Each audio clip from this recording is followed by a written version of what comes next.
حضرت ابوبکر صدیق رضی اللہ تعالیٰ عنہ اور ابن دغانہ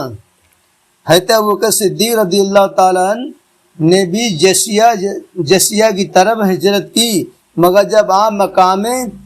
برق الگماد میں پہنچے تو قبیلہ قارہ کا سردار مالک بن دغانہ راستے میں ملا اور دریافت کیا کہ کیوں اے ابو بکر کہاں چلے؟ آپ نے اہل مکہ کے مظالم کا تذکرہ فرماتے ہوئے کہا کہ اب میں اپنے وطن مکہ کو چھوڑ کر خدا کی لمبی چوڑی زمین میں پھرتا رہوں گا اور خدا کی عبادت کرتا رہوں گا۔ ابن دغانہ نے کہا کہ اے ابو بکر، آپ جیسا آدمی نہ تو شہر سے نکل سکتا ہے اور نہ ہی نکالا جا سکتا ہے۔ آپ دوسروں کا بار اٹھاتے ہیں، مہمان حرم کی مہمان نوازی کرتے ہیں، خود کما کر مفلسوں اور محتاجوں کی مالی امداد کرتے ہیں، حق کاموں میں سب کی امداد و عنایت کرتے ہیں۔ آپ میرے ساتھ مکہ واپس چلیے، میں آپ کو اپنی پناہ میں لیتا ہوں۔ ابن دغانہ آپ کو زبردستی مکہ واپس لایا اور تمام کفار مکہ سے کہہ دیا کہ میں نے ابو بکر کو اپنی پناہ میں لے لیا، لہذا خبردار کوئی ان کو نہ ستائے۔ تو کفار مکہ نے کہا کہ ہم کو اس شرط پر منظور ہے کہ ابو بکر اپنے گھر کے اندر چھپ کر قرآن پڑھیں تاکہ ہماری عورتوں اور بچوں کے کان میں قرآن کی آواز نہ پہنچے۔ ابن دغانہ نے کفار کی اس شرط کو منظور کر لیا اور حضرت ابوبکر صدیق رضی اللہ تعالیٰ عنہ چند دنوں تک اپنے گھر کے اندر قرآن پڑھتے رہے، مگر حضرت ابوبکر صدیق رضی اللہ تعالیٰ عنہ نے جذبہ اسلامی اور جوش ایمانی نے یہ گوارا نہیں کیا کہ معبودان باطل لات و عزیٰ کی عبادت تو علی الاعلان ہو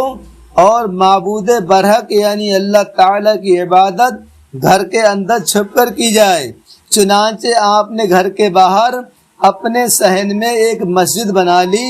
اور اس مسجد میں علی الاعلان نمازوں میں بلند آواز سے قرآن شریف پڑھتے تھے،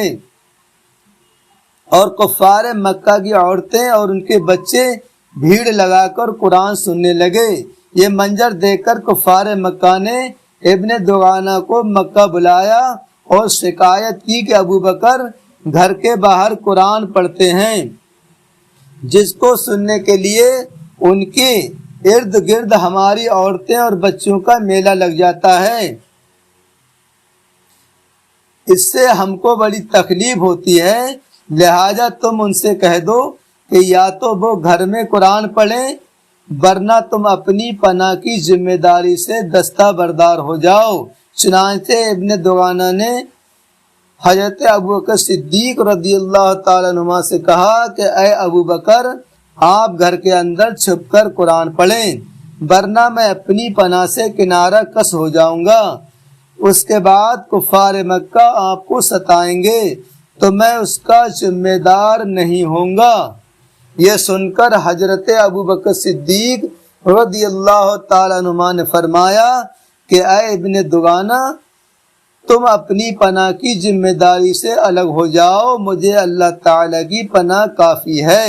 اور میں اس کی مرضی پر راضی و رضامند ہوں۔ حضرت حمزہ رضی اللہ تعالیٰ عنہ کا مسلمان ہونا۔ اعلان نبوت کے 6 سال حضرت حمزہ اور حضرت عمر رضی اللہ تعالیٰ عنہ 2 ایسی ہستیاں دامن اسلام میں آ گئیں جن سے اسلام اور مسلمانوں کی جاہ و جلال اور ان کی عزت و اقبال کا پرچم بہت ہی سربلند ہو گیا۔ حضور صلی اللہ تعالی وسلم کے چچاؤں میں سے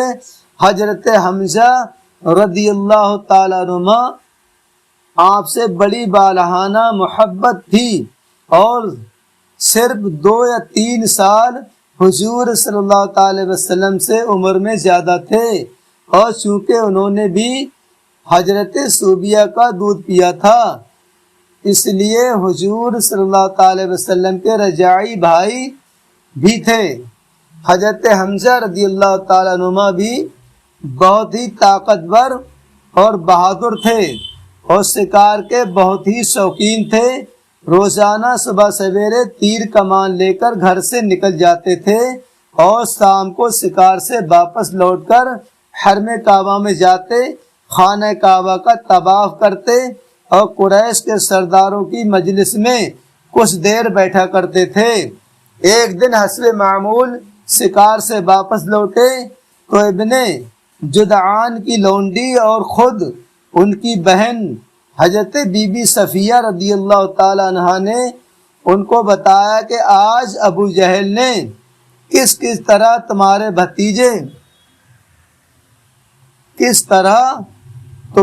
بھتیجے محمد صلی اللہ تعالی وسلم کو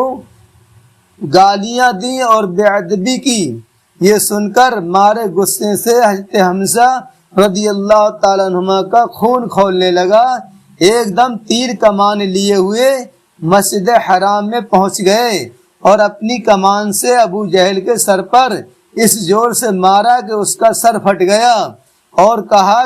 کہ تو میرے بھتیجے کو گالیاں دیتا ہے، تجھے خبر نہیں کہ میں بھی اسی کے دین پر ہوں۔ یہ دیکھ کر قبیلہ بنی مخزوم کے کچھ لوگ ابو جہل کی مدد کے لیے کھڑے ہو گئے تو ابو جہل نے یہ سوچ کر کہیں بنو ہاشم سے جنگ نہ چھڑ جائے اور یہ کہا کہ اے بنو مخزوم، آپ لوگ حمزہ کو چھوڑ دیجئے، واقعی آج میں نے ان کے بھتیجے کو بہت ہی خراب قسم کی گالیاں دی ہیں۔ حضرت حمزہ رضی اللہ تعالیٰ عنہ مسلمان ہو جانے کے بعد زور سے ان اشعاروں کو پڑھنا شروع کر دیا کہ میں اللہ تعالیٰ کی حمد کرتا ہوں جس وقت کے اس نے میرے دل کو اسلام اور دین حنیف کی طرف ہدایت دی۔ جب احکام اسلام کی ہمارے سامنے تلاوت کی جاتی ہے تو وہ کمال عقل والوں کے آنسو جاری ہو جاتے ہیں اور خدا کے برگزیدہ احمد مصطفیٰ محمد مصطفیٰ صلی اللہ تعالی وسلم ہمارے مقتدا ہیں، تو اے کافرو اپنی باطل بکواس سے ان پر غلبہ حاصل مت کرو۔ تو خدا کی قسم ہم انہیں قوم کفار کے سپرد نہیں کریں گے، حالانکہ ابھی تک ہم نے ان کفاروں کے ساتھ تلواروں سے فیصلہ نہیں کیا ہے۔